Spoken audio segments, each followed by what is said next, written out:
the current system, though trouble, is more like a problem between members of a family rather than some great ideological divide that can't be breached.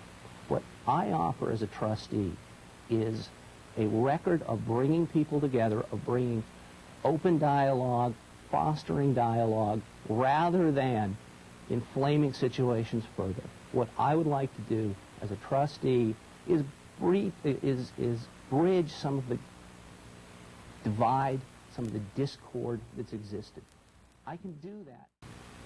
Their undying support of Stephen Frog and his hateful ideology has brought disgrace to the district. Their irresponsible leadership has driven away nearly every top administrator in the district, and their financial mismanagement has placed the district on the state's chancellor's watch list for fiscal instability. Their actions have also caused the district's accreditation to become at risk. The problem is the board. The board has taken upon itself an improper role. It is not the role of the Board of Trustees to run the college. It is to be a policy maker in the college, and that is what has to change. We need to address the problem of a decreasing enrollment at Irvine Valley College. There is something dramatically wrong when a college today is losing enrollment. And it's their irresponsible leadership, the four people who are currently running the district, not overseeing it, that have destroyed the integrity of this educational institution. And had I been on there in the last 2 or 4 years, I would have fought against them to follow the rules and to protect this district. Looking past, over the past few years at some of those votes, I must say that I probably would have sided with the current majority more often than I would have with the current minority. The reasons for that are simple.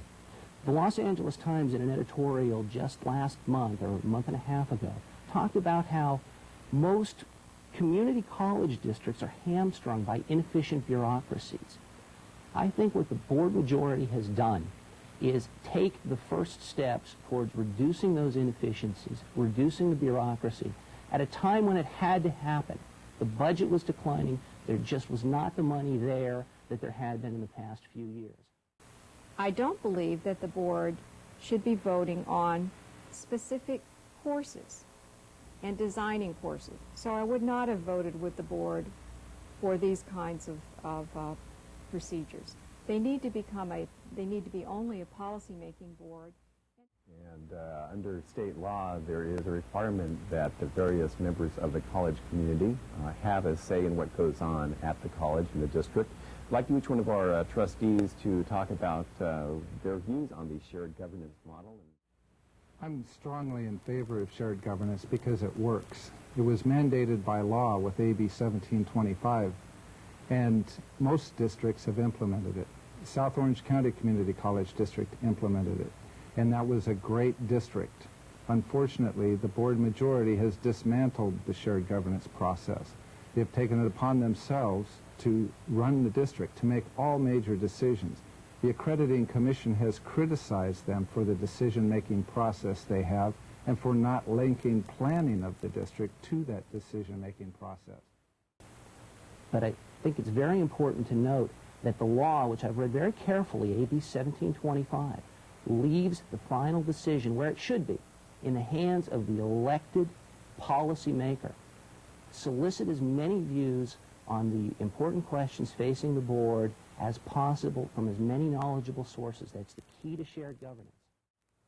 But you, as members of the public, deserve to have the final decision made by the person you vote for, and the next time you can vote for them if you like the decision, vote against them. We've had cases where the board has taken upon itself the responsibility for hiring without input from any other element on the campus. The situation has broken down the morale, and I think it's going to be reflected in the accreditation situation. I'm sure that our professionals will get us through this, but the board has not made it easier by its actions. I'm endorsed by Assemblyman Bill Morrow. I'm endorsed by Assembly candidate Pat Bates. I'm endorsed by one of Mr. Maddox's colleagues from his Rancho Santiago days, Phil Yarborough. I'm endorsed by board members within the Orange County Department of Education, Ken Williams and Eric Woolery, for example. I'm not endorsed by the Saddleback Union, by the Teachers Union. Probably one of the most controversial issues facing the college district right now has to do with Trustee Stephen Krogh. There is a recall effort underway right now. There is a mechanism in place, a recall mechanism. If the terrible things that are alleged about this man are true, he ought to be recalled. He ought to be thrown out of office. Someone holding the views attributed to him of anti-Semitism, Holocaust denial, doesn't belong in public office. If the recall qualifies, Mr. Krogh ought to resign. Thank you. It's hard to believe that anyone in this district who's concerned about education in this college district does not know about Stephen Krogh. It's hard to believe that they don't know about his the seminar he wanted to put on and the types of speakers he invited to speak at this seminar and the hateful messages that they portray.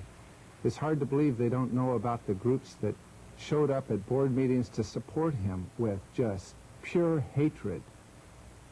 It's hard to believe that they can sit here and tell you that they don't know about that. Mr. Krogh needs to resign now.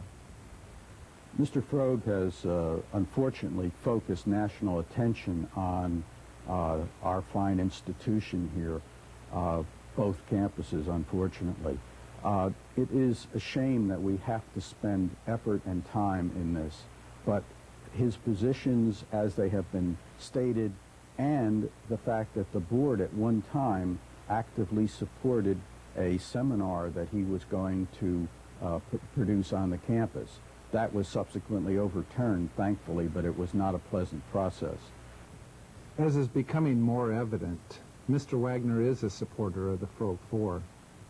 In fact, the same political consultant who successfully handled the campaigns of Krogh, Williams, and Fortune is working on behalf of Mr. Wagner and his campaign. The problem is, this same consultant is a paid contract employee of the district. The taxpayers are paying $5,000 a month for her to handle the PR of the board majority. A little surprised at the personal attack there. We've tried to keep it impersonal so far. Much of what you just heard was simply not true. And what you heard, I think, came from a politician. Maybe that's my extra 15 seconds here. Let me tell you what I want to say in way of closing. Thank you for listening tonight. What I think you've heard is that there is a candidate in Area 2, it's me, who offers not political rhetoric, who offers not to come in and support one faction over another, but offers an opportunity to try to heal some of the division that's gone on.